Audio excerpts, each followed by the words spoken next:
G'day everyone, back again with some more completed British line infantry from the Perry box set. You remember last time, how long ago was that? A bit over a week ago, I think. I think I did my video about then, maybe Monday last week, not sure. But anyway, since then, I've managed to get 14 finished. So, yeah, a few more than, I think it was 8 last time. I think it was split between 4 riflemen and 4 centre company men. Now, so this time I've got 14 centre company men from a British Foot Regiment for the Peninsular War.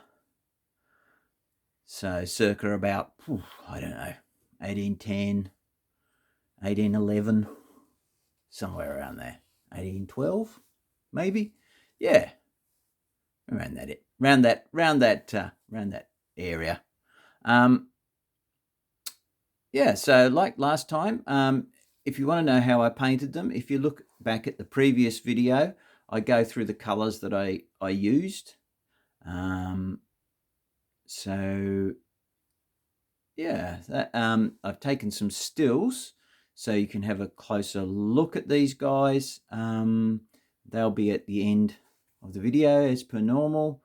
Yeah, they took me, like I said last time, it takes me a long time. You know, I'm sort of painting like 5 hours a day for quite a few days. Some of these were partly started already.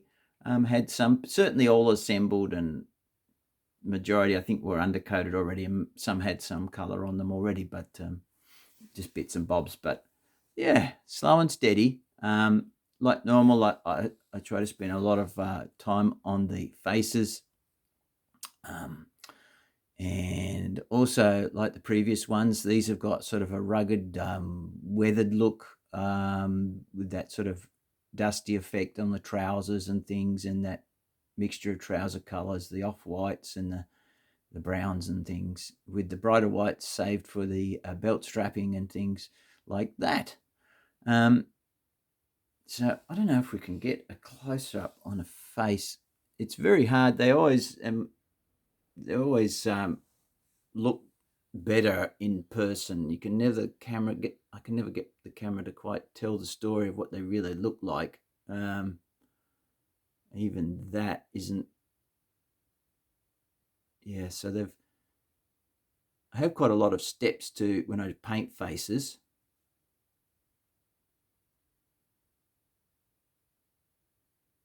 But with these periscopes, they certainly lend themselves to be able to paint pretty detailed faces, even though this is one of their oldest sets, if not, is it the oldest Peris plastic set? I'm not sure. Certainly one of their earlier ones.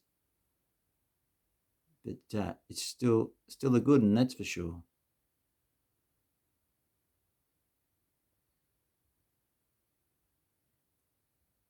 Yeah, so as I said, for the colours, check back with the previous video where I go through what I used for my red coat red and whatnot, and even the whites. So let's see if we can get that back in shot. So yeah, so this might be a shorter video. I don't know, probably shorter than the last one, because the last one I talked through all the paints that I used. Still haven't got them all in shot. I've got them all 14 lined up there. Righto, guys. Yeah, 28mm plastics from Perry Miniatures. So next up to do from that set, over the back, I've still got 4 centre company guys left.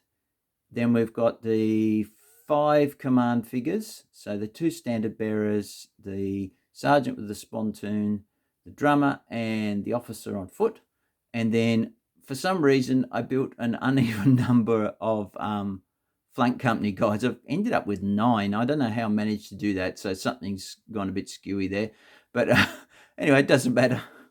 It doesn't matter. They're all based individually, which is on those 20mm rounds. So, which I quite like, because then it gives you the option of they can be used completely just for like loose order skirmish, or you can buy the movement trays, so you can rank them up neatly with just 20 mil cutouts, and still get a decent looking firing line. So yeah, sort of best of both worlds.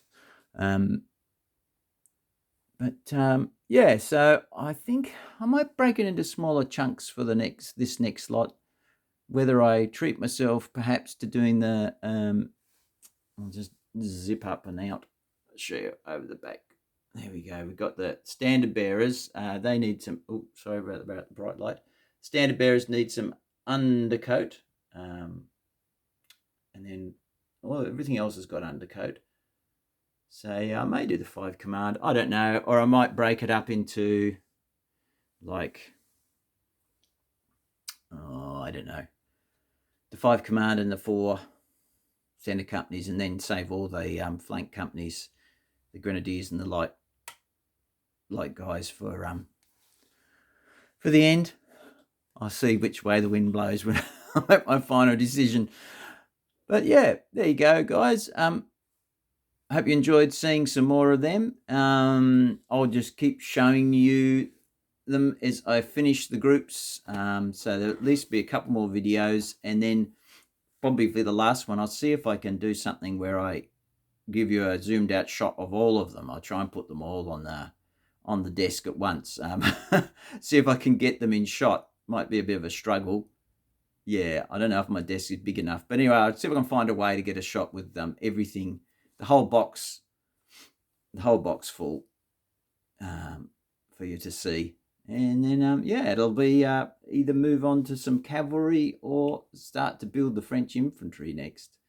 I think I have concluded, and I know Chris left some comments and on the previous video about how did I find the experience of working with these plastic kits, and I said, I don't think I would want to do it again. Like, there's actually a lot of, for me, who's not used to building a lot of plastic figure kits, there's a lot of extra work goes into it. And I think for the time spent for me building and all this sort of stuff, and this is a very personal just thing about, that's how I see it. I would have probably rather bought metal figures. I would have got fewer for the less bang for my buck in terms of how many figures, but I could have cracked on with them much quicker in terms of the painting, which for me is the biggest, the thing I enjoy most at the moment with my hobbying is the painting side of things. So yeah, but I'm going to do my best to work my way through these sets.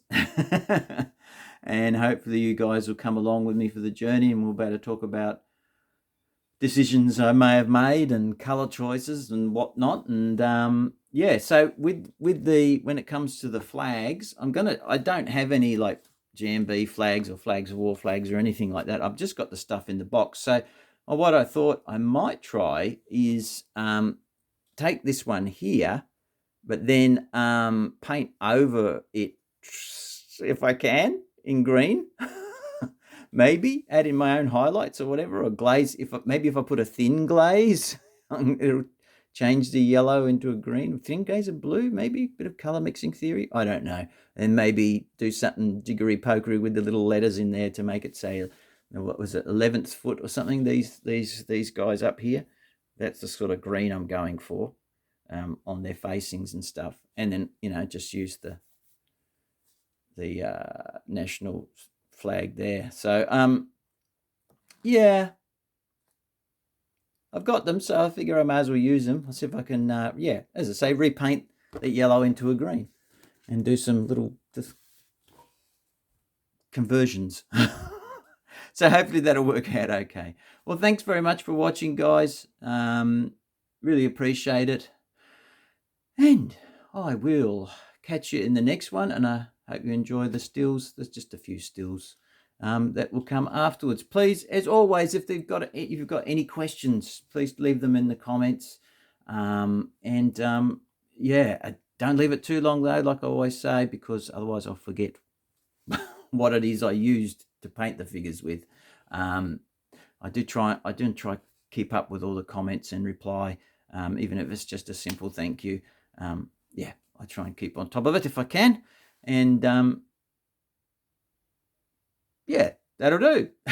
I'll see you in the next video.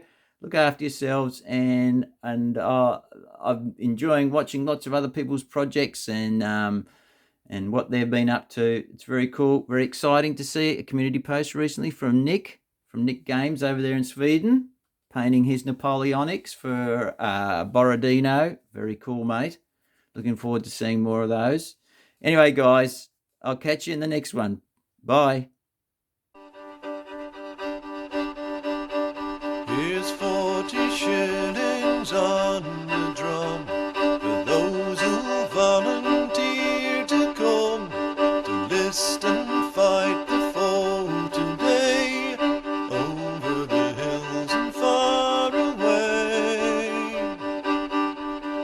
O'er the hills and o'er the plain, through Flanders, Portugal and Spain, King George commands and we obey, over the hills and far away.